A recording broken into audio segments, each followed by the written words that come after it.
Hello everyone, हजुरहरूलाई स्वागत छ मेरो ब्लगमा। हजुरहरूले देखिसक्नुभयो मैले चाहिँ आज आलु र केरोको तरकारी बनाउँदैछु, किनभने पुरीसँग खानको लागि मैले आगो बालेर एउटा कुकरमा तताइसकेँ र तेल पनि राखिसकेँ। तेल राखेर तेल मजाले तातेपछि मेथी र जिरा पनि फुराएँ।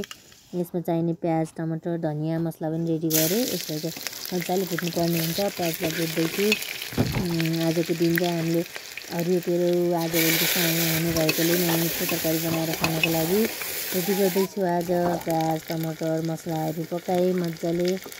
टमाटर गल्नको लागि थोरै नुनहरू राख्नुपर्ने हुन्छ। नुन बेसार राखेँ, यसलाई मजाले चलाएँ। अनि यसलाई पाकिसकेपछि आलु र केरो पनि राखेँ, रेडी बनाएको। अनि यसलाई मजाले भुट्नुपर्ने हुन्छ। आलु र केरो राख्दैछु अनि मजाले चलाइ भुटेँ। आलु र केरो चाहिँ आज एकदम मिठो हुन्छ।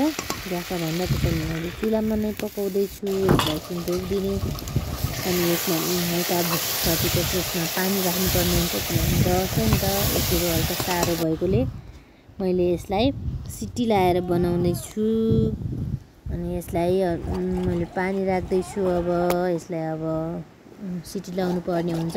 कम्तीमा पनि 2-3 सिटी लायो भने मजाले पाक्ने गर्छ। त्यसैले मैले सिटी पनि लाएँ।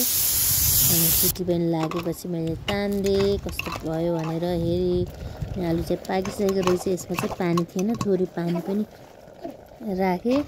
अनि यसलाई मजाले चलाएँ अनि मसला पनि राखेँ। अनि देख्न सक्नुहुन्छ यो चाहिँ छोइलासँग मैले पुरी पनि बनाउँदैछु। यता पिठो भिजाएर राखिसकेको छु। अब यसलाई बेलेर रेडी गर्दैछु। पिठो चाहिँ एकदमै मजाले भिजिसकेको छ, देख्न सक्नुहुन्छ। अब यसलाई म बेलेर राख्दैछु। बेलेर पनि राखिसकेँ। अब यसलाई पकाउँदैछु। तेल राखेँ कराईमा, कराई चाहिँ तातिसकेको थियो।